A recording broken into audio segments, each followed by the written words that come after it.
মধ্যপ্রাচ্যের নতুন বস কিভাবে ইরান আমেরিকাকে হাঁটু গাড়তে বাধ্য করল। ট্রাম্প বলেছিলেন ছোট্ট একটি অভিযান, কয়েক সপ্তাহেই শেষ, ইরানকে ঠান্ডা করে বাড়ি ফেরা। সেই ছোট্ট অভিযান এখন মাসের পর মাস পেরিয়ে গেছে, আর ফলাফল মার্কিন প্রেসিডেন্ট এখন তেহরানের দরজায় দাঁড়িয়ে সমঝোতার ভিক্ষা করছেন। মধ্যপ্রাচ্যের ইতিহাসে এমন পট পরিবর্তন আগে দেখা যায়নি। যে যুদ্ধ দ্রুত জয় হওয়ার কথা ছিল, ওয়াশিংটন ও তেল আবিবের পরিকল্পনা ছিল পরিষ্কার, ইরানের উপর প্রচণ্ড সামরিক ও অর্থনৈতিক চাপ দাও, দেশটার রাজনৈতিক কাঠামো নিজেই ভেঙে পড়বে, জনগণ রাস্তায় নামবে, সরকার দুর্বল হয়ে পড়বে, তারপর শর্তে শর্তে ইরান মাথা নোয়াবে। কিন্তু হলো উল্টোটা। প্রথম ধাক্কার পরেও ইরানের রাষ্ট্র কাঠামো ভাঙেনি, বরং রাজনৈতিক ও সামরিক নেতৃত্বেও নতুন করে নিজেদের সংগঠিত করেছে। যত দিন গেছে তত স্পষ্ট হয়েছে তেহরান সহজে পিছু হটার জায়গা নেই।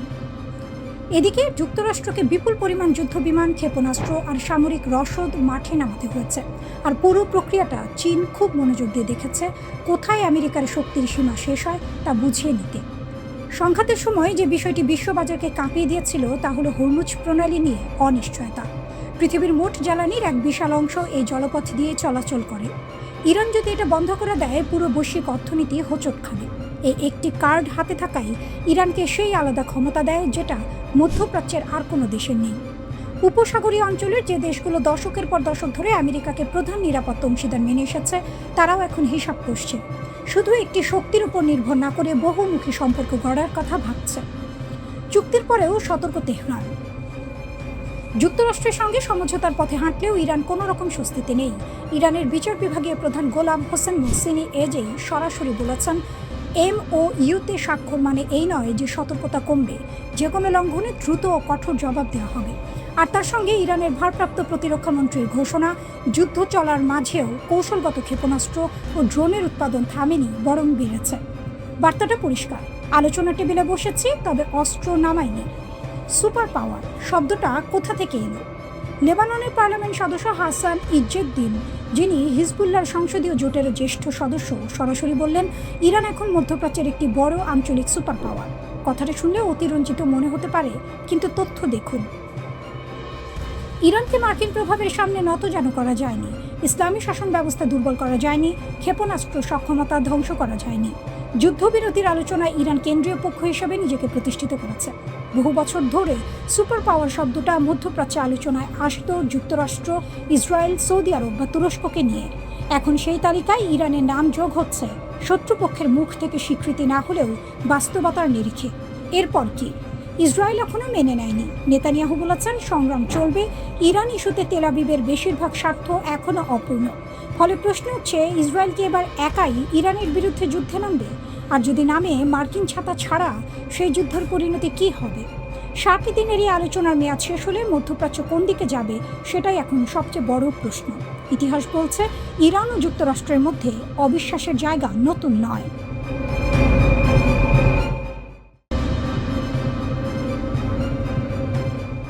লিতানি নদীতে পড়ল ইসরায়েলি অহংকার, হিজবুল্লাহর ডাবল ট্যাপ ড্রোন হামলায় কাঁপছে তেল আবিব। দক্ষিণ লেবাননের লিতানি নদী এখন আর কোনো সাধারণ জলধারা নয়, ইসরায়েলি ডিফেন্স ফোর্সের জন্য এক মৃত্যু ফাঁদ। হিজবুল্লাহর একের পর এক নিখুঁত ও প্রাণঘাতী হামলায় চূর্ণ বিচূর্ণ তেল আবিবের দম্ভ। মাঠ পর্যায়ে লড়ছে হিজবুল্লাহ, কিন্তু এই রণকৌশলের আসল মাস্টারমাইন্ড কে? আসল নায়ক কিন্তু পর্দার আড়ালে থাকা পারস্যের সিংহ ইরান। তেহরানের দেওয়া অত্যাধুনিক ড্রোন আর নিখুঁত যুদ্ধ কৌশলের সামনে লেবাননের মাটিতে কচু কাটা হচ্ছে নেতানিয়াহুর এলিট ফোর্সের সেনারা। রুটিন মুভমেন্ট ভেবে এগিয়ে যাচ্ছিল ইসরায়েলি কমান্ড টিম দক্ষিণ লেবাননের লিতানি নদীর কাছাকাছি এলাকা। ঘড়িতে তখন বিকেল ঠিক 5টা। 36তম ডিভিশনের ডেপুটি কমান্ডার স্বয়ং লিড করছিলেন এই ফরওয়ার্ড টিমকে, সাথে ছিল এক ঝাঁক উচ্চপদস্থ সেনা কর্মকর্তা। কিন্তু তারা জানতো না, হিজবুল্লাহর যোদ্ধারা আগে থেকেই পেতে রেখেছে এক ভয়ঙ্কর মরণ ফাঁদ। হঠাৎ এক বিকট বিস্ফোরণ, কেঁপে উঠল পুরো উপত্যকা। ঘটনাস্থলে খতম ইসরায়েলি 36তম ডিভিশন হেডকোয়ার্টারের combat soldier master sergeant Alexander Filen, বয়স মাত্র 29, বাড়ি হাইফায়। শুধু একজন নিহত হওয়ায় শেষ নয়, বিস্ফোরণের তীব্রতায় গুরুতর জখম হলেন 36তম ডিভিশনের ডেপুটি কমান্ডার কর্নেল পদমর্যাদার এক শীর্ষ কর্মকর্তা। আহত হলেন 556তম ট্রান্সপোর্ট রেজিমেন্টের ব্যাটালিয়ন কমান্ডার লেফটেন্যান্ট কর্নেল পদমর্যাদার আরেক অফিসার। এক আঘাতেই ধূলিসাৎ আইডিএফ এর পুরো কমান্ড চেইন। এই ধাক্কা সামলানোর আগেই আইডিএফ এর জন্য নেমে এলো আরও এক দুঃস্বপ্ন। কফর তেপনিট গ্রামের কাছে তখন সকাল 6টা। একটি ইসরায়েলি ট্যাঙ্ক পজিশনকে লক্ষ্য করে ধেয়ে এলো হিজবুল্লাহর একটি এফপিভি কামিকাজে ড্রোন। নিখুঁত নিশানা, বিকট বিস্ফোরণ। স্প্লিন্টারের আঘাতের সাথে সাথে ঝাঁঝরা হয়ে গেল 4 ইসরায়েলি সেনা। এরপর শুরু হলো হিজবুল্লাহর ডাবল ট্যাপ রণকৌশল। আহত সেনাদের উদ্ধার করতে যখনই একটি ইসরায়েলি ইভাকুয়েশন যান বা অ্যাম্বুলেন্স সেখানে এসে পৌঁছালো, আকাশ থেকে বাজ পাখির মতো ছেঁকে ধরল হিজবুল্লাহর দ্বিতীয় ড্রোনটি। উদ্ধারকারী গাড়ির উপর সরাসরি আছড়ে পড়ল সেটি। আহতদের বাঁচাতে এসে নিজেই ধ্বংসস্তূপে পরিণত হলো আইডিএফ এর গাড়ি। মারাত্মকভাবে আহত হলেন আরও এক সেনা। রক্তাক্ত 5 সেনাকে হেলিকপ্টারে করে উড়িয়ে নিয়ে যাওয়া হলো ইসরায়েলের হাসপাতালে। একেই বলে রণক্ষেত্রের চূড়ান্ত অপমান। এত কিছুর পরও ইসরায়েল ভাবছে আলোচনা টেবিলে হিজবুল্লাহকে নিরস্ত্র করা যাবে। হিজবুল্লাহ নেতৃত্ব স্পষ্ট জানিয়ে দিয়েছে, কোনো শর্তহীন আত্মসমর্পণ নয়। আলোচনার একমাত্র ছাদ হলো পারস্পরিক নিরাপত্তা। নিরস্ত্রীকরণের কোনো প্রস্তাব লেবাননের মাটিতে টিকবে না। ইসরায়েলের জন্য কোনো সেফ জোন বা পরীক্ষামূলক এলাকা রাখা হবে না। কোনো লাল, সবুজ বা হলুদ রেখা মানা হবে না। আমেরিকার ছায়াতলে বসে যে অসম্মানজনক চুক্তি তেল আবিব চাপাতে চায়, তা বুড়ো আঙুল দেখিয়ে প্রত্যাখ্যান করেছে প্রতিরোধ যোদ্ধারা। আর এই অদম্য সাহসের মূল জ্বালানি আসছে তেহরান থেকে। ইরান শুধু বন্ধু নয়, ইরান এই যুদ্ধের আসল রূপকার। পশ্চিমাদের শত নিষেধাজ্ঞা আর মার্কিন রণতরীর হুমকিকে তুড়ি মেরে উড়িয়ে ইরান তার সর্বোচ্চ প্রযুক্তি পৌঁছে দিয়েছে লেবাননের ফ্রন্ট লাইনে। বেইজিং আর মস্কোর সাথে ভূ রাজনৈতিক ভারসাম্য রক্ষা করে ইরান আজ মধ্যপ্রাচ্যের একক চালিকা শক্তি। ইসরায়েলের আয়রন ডোম কিংবা আমেরিকার আধুনিক নজরদারি, ইরানি প্রযুক্তিতে তৈরি এই এফপিভি ড্রোনের ঝাঁকের সামনে আজ সম্পূর্ণ অকেজো।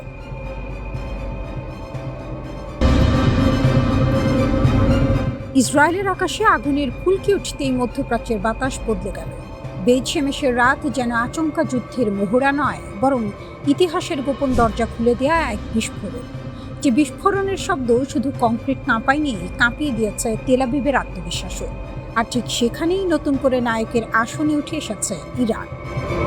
কারণ বহুদিন ধরেই তেহরান বলে আসছিল, ইসরায়েলের তথাকথিত অভেদ্য ঢাল আসলে কাঁচের দেয়াল, এক ধাক্কায় চুরমার হয়ে যেতে পারে। বেজ শেমেশের বিস্ফোরণ ছিল যেন ধোঁয়া উঠলে আগুন কোথাও না কোথাও জ্বলছেই প্রবাদটির জীবন্ত সংস্করণ। ইসরায়েলি কর্তৃপক্ষ বলছে এটি ছিল পরিকল্পিত পরীক্ষা। কিন্তু প্রশ্ন উঠছে, যদি সবই নিয়ন্ত্রণে থাকে, তবে রাতের অন্ধকারে এমন তীব্র বিস্ফোরণের দরকার কি ছিল? কেন আশেপাশের বাড়িগুলোর জানালা উড়ে গেল?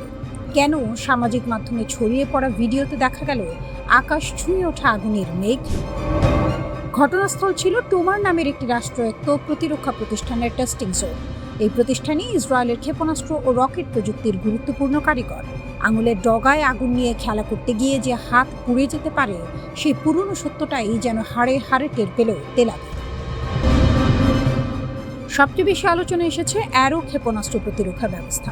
ইরানের ব্যালিস্টিক ক্ষেপণাস্ত্র ঠেকাতে এই ব্যবস্থার উপরেই নির্ভর করে ইসরায়েল। কিন্তু বিস্ফোরণের পর আঞ্চলিক বিশ্লেষকদের প্রশ্ন, এই ছাতায় কি বড় ফাটল ধরেছে? গোদের ওপর বিস্ফোরার মতো ঘটনাস্থলের কাছেই রয়েছে সেদত মিখা ঘাঁটি, যাকে দীর্ঘদিন ধরেই ইসরায়েলের কৌশলগত ক্ষেপণাস্ত্র অবকাঠামোর অংশ হিসেবে দেখা হয়। ফলে সন্দেহের আগুনে ঘি পড়েছে আরও বেশি। কেউ বলছে দুর্ঘটনা, কেউ বলছে নাশকতা। কিন্তু একটা বিষয় পরিষ্কার, ইসরায়েলের নিরাপত্তা বলয় নিয়ে যে অহংকার ছিল, তাতে বড় সড়ো চিট ধরেছে। আর এই মুহূর্তে ইরান যেন দাবার বোর্ডের সেই খেলোয়াড়, যে কম কথা বলে কিন্তু চাল দেয় নিখুঁতভাবে। গত কয়েক বছরে তেহরান বারবার দেখিয়েছে, যুদ্ধ শুধু বোমাগুলি দিয়ে হয় না, মনস্তাত্ত্বিক চাপও এক ধরনের অস্ত্র। ইরানের কৌশল ঠিক সাপও মরবে, লাঠিও ভাঙবে না ধরনের। সরাসরি পূর্ণাঙ্গ যুদ্ধে না গিয়েও তারা এমন এক চাপ তৈরি করেছে, যাতে ইসরায়েল সবসময় অস্থিরতায় ভোগে। হিজবুল্লাহর সাম্প্রতিক হামলাগুলো সেই চাপকে আরও ঘনীভূত করেছে। দক্ষিণ লেবাননে একদিনে 33টি আক্রমণ, রকেট, ড্রোন, আর্টিলারি, বিস্ফোরণ, সব মিলিয়ে যেন আগুনে ঘি ঢালার পরিস্থিতি। সীমান্ত জুড়ে এখন এমন এক অবস্থা, যেখানে চোরের 10 দিন, গৃহস্থের 1 দিন প্রবাদটি নতুন অর্থ পাচ্ছে। বহু বছর ধরে ইসরায়েল আকাশে আধিপত্য দেখালেও এখন প্রতিপক্ষেরা শিখে গেছে অসম যুদ্ধ কিভাবে লড়তে হয়। ইরানের শক্তি এখানে। তারা বুঝেছে আমেরিকার মতো সুপার পাওয়ারের সঙ্গে ট্যাঙ্ক বনাম ট্যাঙ্কের লড়াইয়ে নামলে ক্ষতি বেশি। তাই তারা তৈরি করেছে প্রক্সি নেটওয়ার্ক, ড্রোন বাহিনী, ক্ষেপণাস্ত্র ভান্ডার এবং মনস্তাত্ত্বিক যুদ্ধের কৌশল, যেন নদীর স্রোতের মতো। চোখে শান্ত কিন্তু ভিতরে প্রচণ্ড টান। মধ্যপ্রাচ্যে এখন যে নতুন সমীকরণ তৈরি হচ্ছে, সেখানে ইসরায়েলের প্রতিটি দুর্ঘটনাই রাজনৈতিক ভূমিকম্পে পরিণত হচ্ছে।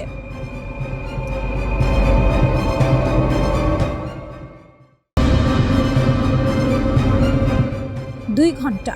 ট্রাম্প নিজেই বললেন, ইরানের পারমাণবিক অস্ত্র থাকলে ইসরায়েল 2 ঘন্টাও টিকত না। এই একটি বাক্য বদলে দিয়েছে সব হিসেব। মার্কিন প্রেসিডেন্ট নিজের মুখে স্বীকার করলেন ইরান কতটা শক্তিশালী, আর সেই স্বীকারোক্তির পরদিনই জানা গেল যুক্তরাষ্ট্র তেহরানের সঙ্গে চুক্তি করতে বসেছে। প্রশ্ন একটাই, কে জিতল?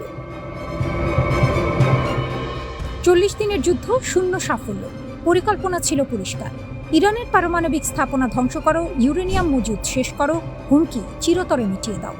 40 দিন চেষ্টা করেছে যুক্তরাষ্ট্র ও ইসরায়েল একসঙ্গে পূর্ণ শক্তিতে, ফল শূন্য।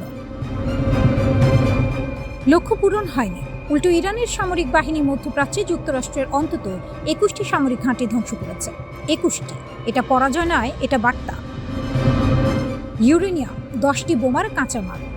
IAEA বলছে ইরানের কাছে এখন যে পরিমাণ সমৃদ্ধ ইউরেনিয়াম আছে তা দিয়ে অন্তত 10টি পারমাণবিক অস্ত্র তৈরি সম্ভব। শর্ত একটাই, 60% মাত্রার ইউরেনিয়াম 90% উন্নীত করতে হবে। কতটা সময় লাগবে সেটা করতে? বিশ্লেষকরা বলছেন বেশি নয়। নেতানিয়াহু বলেছিলেন, ইরান পারমাণবিক অস্ত্র বানাতে সফল হলে ইসরায়েলের অস্তিত্ব বিপন্ন, তাই লড়াই চালিয়ে যাওয়ার ঘোষণা দিয়েছিলেন। ইউরেনিয়াম ধ্বংস না হওয়া পর্যন্ত যুদ্ধ থামবে না, কিন্তু থামতে হলো। ট্রাম্পের মুখ, হঠাৎ সব বদলে গেল। ট্রাম্প বললেন ইরানের সঙ্গে সমঝোতা হবে। 19 জুন জেনেভায় চূড়ান্ত চুক্তি, এবং সঙ্গে যোগ করলেন, নেতানিয়াহু একজন কঠিন মানুষ, ইরানের সঙ্গে চুক্তির জন্য ইসরায়েলের কৃতজ্ঞ থাকা উচিত, কারণ ইরানের পারমাণবিক অস্ত্র থাকলে ইসরায়েল 2 ঘন্টাও টিকত না।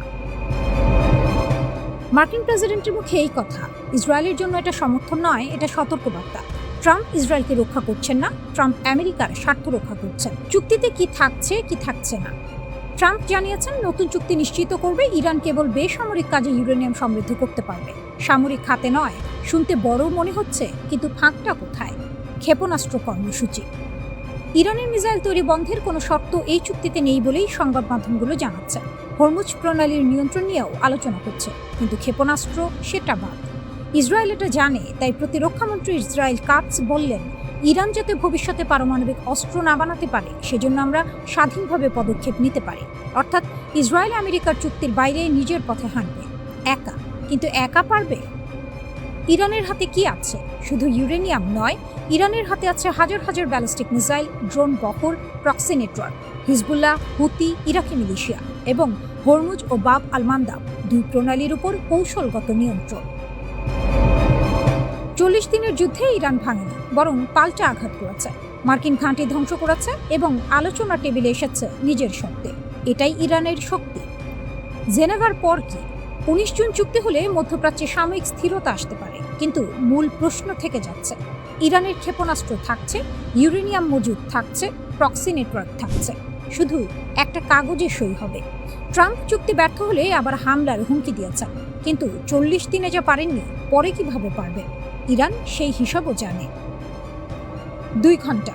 ট্রাম্পের মুখ থেকে বেরিয়ে আসা এই দুটো শব্দ আসলে পুরো একটা যুদ্ধের সারাংশ। ইসরায়েল লড়েছে, আমেরিকা লড়েছে, 40 দিন আগুন জ্বলেছে। শেষে টেবিলে বসতে হলো ইরানের শর্তে।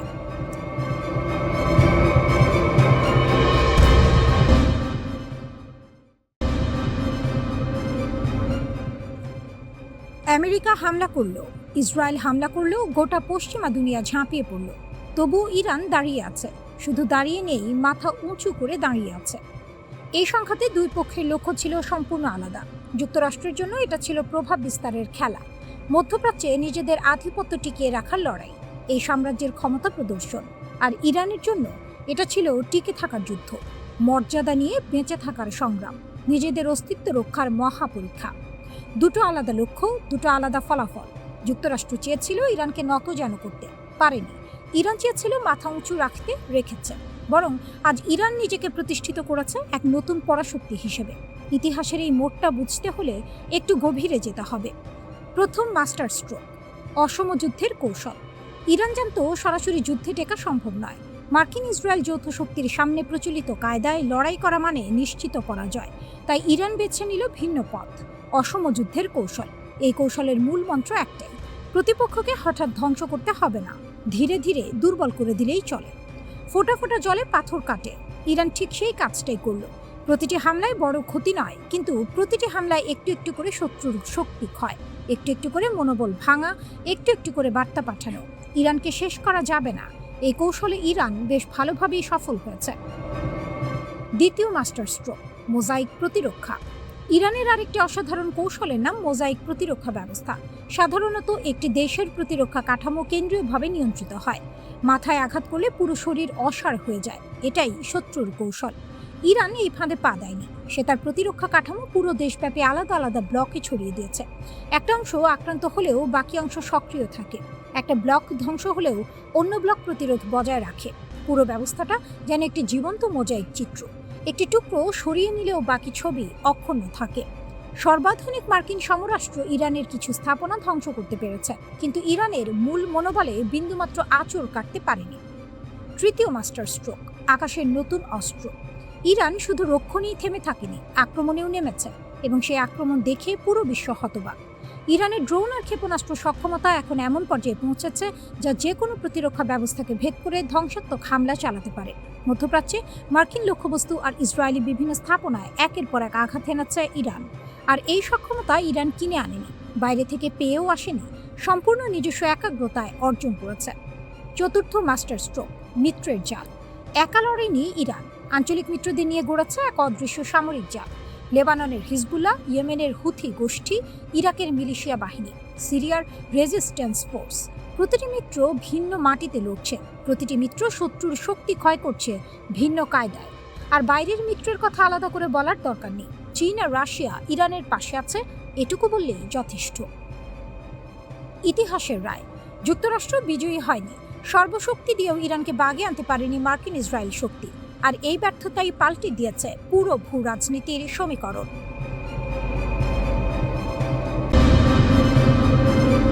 মধ্যপ্রাচ্যের আকাশে আবারও জমছে কালো মেঘ, কিন্তু এবার ঝড়টা যেন অন্যরকম, নিঃশব্দ, অদৃশ্য আর অনেক বেশি হিসেবে। প্রশ্নটা এখন সরাসরি, ইরান কি নতুন সশস্ত্র ফ্রন্ট খুলে এমন এক খেলা শুরু করতে যাচ্ছে যেখানে প্রতিপক্ষ বুঝে ওঠার আগেই ঘায়েল হয়ে যাবে? তেহরান যেন দাবার বোর্ড সাজিয়ে ফেলেছে, গুটি নড়ছে ধীরে, কিন্তু লক্ষ্য সরাসরি রাজা। ইয়েমেনের হুথিদের একটা সময়ে অনেকেই স্থানীয় বিদ্রোহী ভেবেছিল, কিন্তু সময় প্রমাণ করেছে সেই ছোট আগুনই আজ আঞ্চলিক শক্তির বিরুদ্ধে বড় চ্যালেঞ্জ। এখন প্রশ্ন উঠছে, ইরান কি ঠিক সেই পথেই হাঁটছে?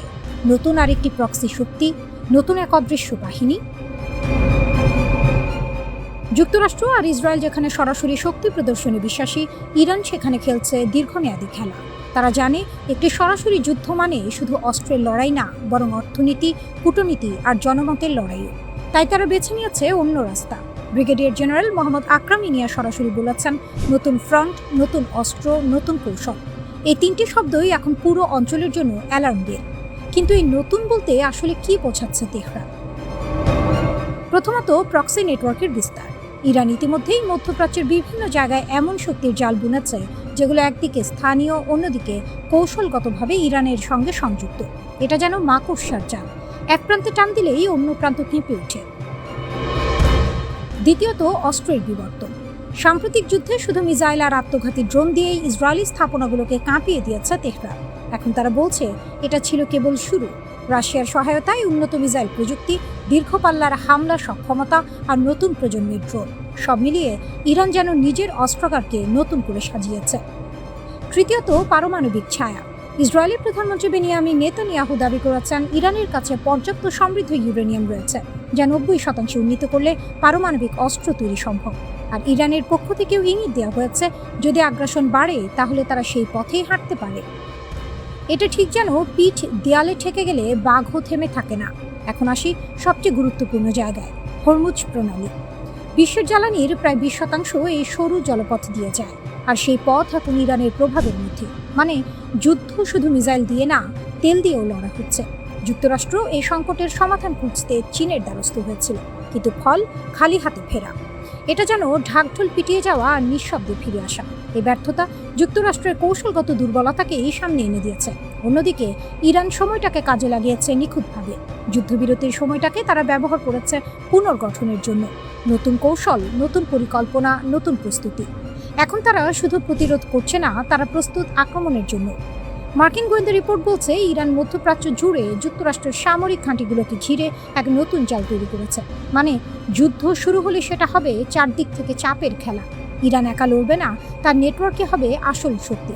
আর এই জায়গাতেই বদলে যাচ্ছে খেলার নিয়ম। আগে যুদ্ধ মানে ছিল দুই দেশের সেনাবাহিনীর মুখোমুখি সংঘর্ষ। এখন যুদ্ধ মানে একটি দেশের বিরুদ্ধে একাধিক অদৃশ্য শক্তির একযোগে আঘাত। এই নতুন বাস্তবতায় ইসরায়েল ও যুক্তরাষ্ট্রের জন্য চ্যালেঞ্জ অনেক বড়। 40 দিনের যুদ্ধ করলে, বোমা ফেললে তারপরও যে দেশ মাথা তোলে, সে দেশকে শেষ বলা যায় না। ইরান এখন ঠিক সেই জায়গায় দাঁড়িয়ে। একদিকে ট্রাম্পের ট্রুথ সোশ্যালে যুদ্ধংদেহী পোস্ট, অন্যদিকে পেন্টাগনের অপারেশন এপিক ফিউরি 2 এর পরিকল্পনার গুঞ্জন। তবু তেহরান টলেনি, মাথা নোয়নি, বরং পাল্টা বার্তা দিয়েছে। হুমকির ভাষায় কথা বললে জবাব পাবে, সম্মানের ভাষায় কথা বললে সম্মান পাবে। ইরানের পররাষ্ট্রমন্ত্রী আব্বাস আরাকচি ব্রিক্স সম্মেলনে দাঁড়িয়ে যা বললেন, সেটা কূটনৈতিক ভাষণ নয়, সেটা পোড়া মাটি থেকে উঠে আসা আওয়াজ। তিনি বলেছেন, আমেরিকার হুমকি নতুন নয়, দশকের পর দশক ধরে এই ভয় দেখানো চলছে। কিন্তু ফলাফল কি? শূন্য। 40 দিনের যুদ্ধে যা পেয়েছে তার চেয়ে বেশি পাবে না। ইরান চাপে বাঁকে না, এটা তারা দেখেছে, অভিজ্ঞতা নিয়েছে। এই কথাগুলো ফাঁকা আস্ফালন নয়, পেছনে আছে একটি সামরিক বাস্তবতা যা ওয়াশিংটন ও তেল আবিবের ঘুম কেড়েছে। ইরানের হাতে আজ মধ্যপ্রাচ্যের সবচেয়ে বড় ও বৈচিত্র্যময় ক্ষেপণাস্ত্র ভাণ্ডার। মার্কিন সেন্ট্রাল কমান্ডের 2022 সালের হিসাব বলছে 3000-এর বেশি ব্যালিস্টিক ক্ষেপণাস্ত্র। শাহাব 3, সেজ্জিল, খোররামশার, এগুলোর পাল্লা 2000 কিলোমিটার পর্যন্ত। ইসরায়েল থেকে পূর্ব ইউরোপ পর্যন্ত পৌঁছাতে পারে। আর এখন ইরানি গণমাধ্যম থেকে আসছে আরও শীতল সংবাদ। 500টি আন্তঃমহাদেশীয় ব্যালিস্টিক ক্ষেপণাস্ত্র বা ICBM প্রস্তুত করা হচ্ছে। নিউ ইয়র্ক, ওয়াশিংটন ডিসি, এই শহরগুলোর নাম উঠছে সম্ভাব্য লক্ষ্যবস্তু হিসেবে। আলাদাভাবে গুঞ্জন উঠেছে উত্তর কোরিয়ার হোয়াসং 15 ক্ষেপণাস্ত্রের প্রযুক্তি ইরানে পৌঁছেছে, যে ক্ষেপণাস্ত্রের পাল্লা প্রায় 13,000 কিলোমিটার, আমেরিকার মূল ভূখণ্ড পর্যন্ত। নিশ্চিত প্রমাণ এখনো নেই, কিন্তু পশ্চিমে উদ্বেগে ঢেউ উঠেছে। ইরানের এই শক্তির ভিত তৈরি হয়েছে দশকের পর দশকে নিষেধাজ্ঞার বেড়াজাল পেরিয়ে চীন ও উত্তর কোরিয়ার সহায়তায়। পর্বতের গভীরে খোদাই করা ক্ষেপণাস্ত্র শহর, শত শত মিটার নিচে চাপা পড়া সুরক্ষিত ঘাঁটি, এগুলো ধ্বংস করা মুখের কথা নয়। 40 দিন বোমা পড়েছে, তবু সব শেষ হয়নি। অন্যদিকে ট্রাম্প সোশ্যাল মিডিয়ায় যুদ্ধ জাহাজের ছবি পোস্ট করেছেন, মানে ঝড়ের আগের নীরবতা। পেন্টাগন নাকি 3টি পরিকল্পনা নিয়ে ভাবছে। একটিতে ইরানের সামরিক ঘাঁটি ও অবকাঠামোয় তীব্র হামলা, দ্বিতীয়টিতে বিশেষ বাহিনী পাঠিয়ে ভূগর্ভস্থ পারমাণবিক স্থাপনা সুরক্ষিত করা, আর তৃতীয়টিতে হক দ্বীপ দখল, ইরানের তেল রপ্তানির প্রাণকেন্দ্র। প্রতিরক্ষামন্ত্রী পিট হেগসেথ কংগ্রেসে বলেছেন, প্রয়োজনে আরও বাড়ানোর পরিকল্পনাও আছে। কি পরিকল্পনা খুলে বলেননি, কিন্তু আলোচনার টেবিলে সব থমকে আছে। পরোক্ষ আলোচনা চলছে, কিন্তু দুই পক্ষই একে অপরের দাবিকে অবাস্তব বলে উড়িয়ে দিচ্ছে। ট্রাম্প চাইছেন ইরানের পারমাণবিক কর্মসূচি পুরোপুরি বন্ধ এবং হরমুজ প্রণালী খুলে দেয়া। তেহরান বলছে আমেরিকার কথায় বিশ্বাস করার কারণ নেই, বহু বছর ধরেই তারা এই খেলা খেলছে, ফল মেলেনি। আগুনে পুড়লে সোনা যেমন আরও খাঁটি হয়, ইরানও যেন সেই পরীক্ষায় উত্তীর্ণ হওয়ার দাবি করছে। নত যেন না হওয়ার এই জেদ, এটাই এখন তেহরানের সবচেয়ে বড় অস্ত্র, ক্ষেপণাস্ত্রের চেয়েও হয়তো ধারালো।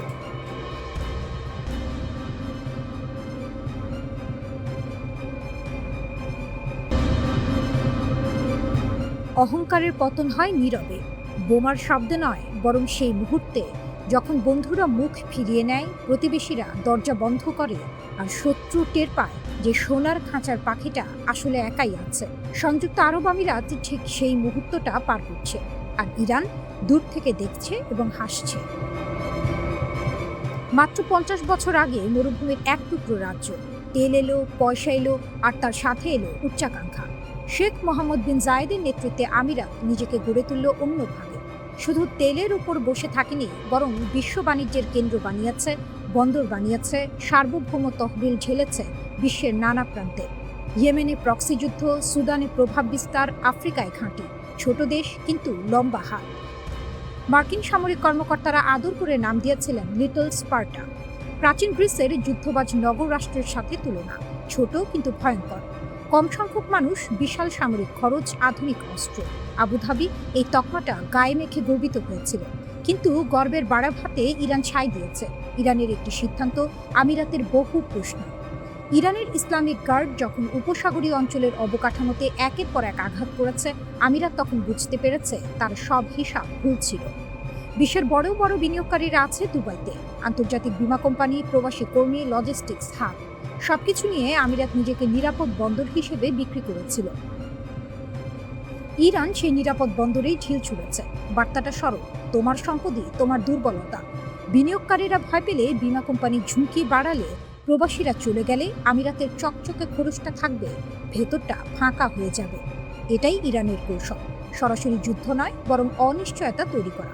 ভয়টাই হাতিয়ার। বন্ধুরা গেল কোথায়? আমিরাত সবচেয়ে বড় ধাক্কা খেয়েছে মিত্রদের কাছ থেকে। রাশিয়া থেকে বিলিয়ন ডলার বিনিয়োগ এসেছে আমিরাতে। যুদ্ধ নিষেধাজ্ঞায় পড়া রুশ ধনকুবেরা দুবাইতে আশ্রয় নিয়েছেন, কিন্তু সংকটের সময়ে মস্কো সামরিক সহায়তা দেয়নি।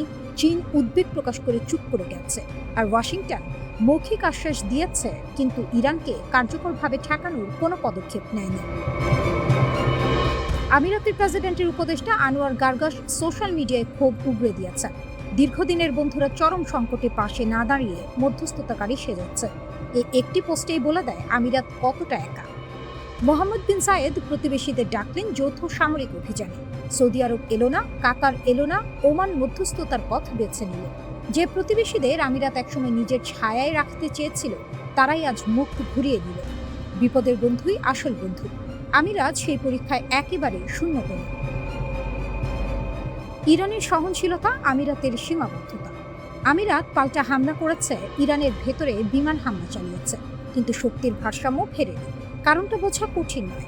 ইরান যুদ্ধের ক্ষয়ক্ষতি সহ্য করতে পারে অনেক বেশি। বহু দশক ধরে নিষেধাজ্ঞার মধ্যে বেঁচে থেকে, অভাবের সাথে সংসার করে ইরান একটি কঠিন মনোবল তৈরি করেছে। আমিরাতের আধুনিক যুদ্ধ বিমান আছে, প্রশিক্ষিত সেনা আছে, কিন্তু নাগরিকদের কষ্ট সহ্য করানোর রাজনৈতিক সক্ষমতা নেই। দুবাইয়ের ঝকঝকে জীবনযাত্রায় অভ্যস্ত মানুষ দীর্ঘস্থায়ী যুদ্ধের মানসিক প্রস্তুতি রাখে না। ইরান এই পার্থক্যটা জানে, তাই সে ভয়ের যুদ্ধ খেলছে। আমিরাতকে ক্লান্ত করো, অনিশ্চিত করো, একা করো।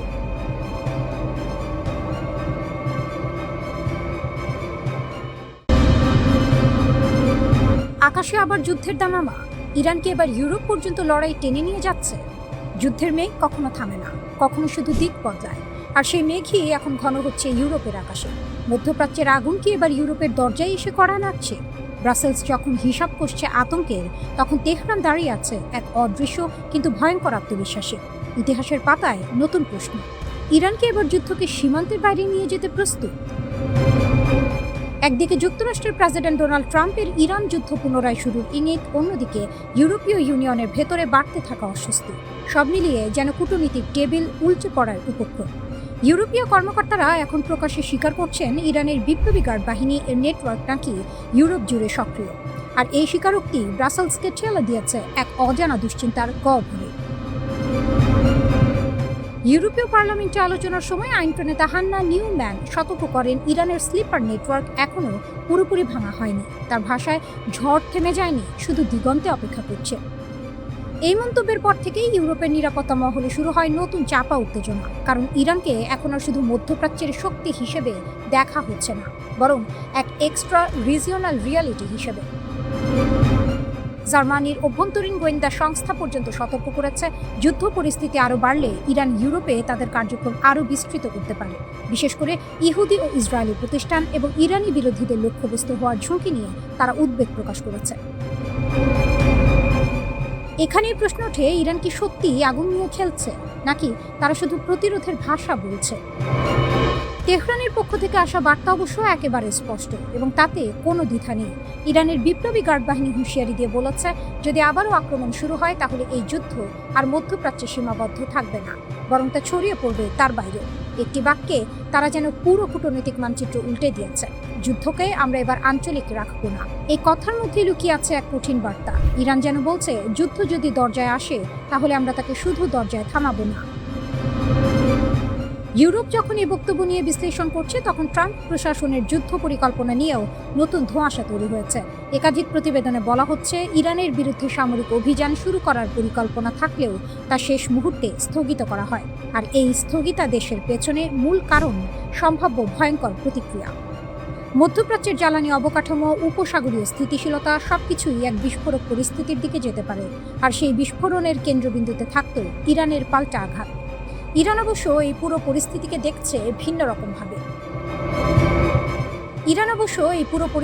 দেখছে ভিন্ন চোখে। তাদের বক্তব্য অনুযায়ী যুক্তরাষ্ট্র যুদ্ধ থেকে সরে এসেছে কারণ তারা ইরানের শক্ত প্রতিক্রিয়ার ভয় পেয়েছে।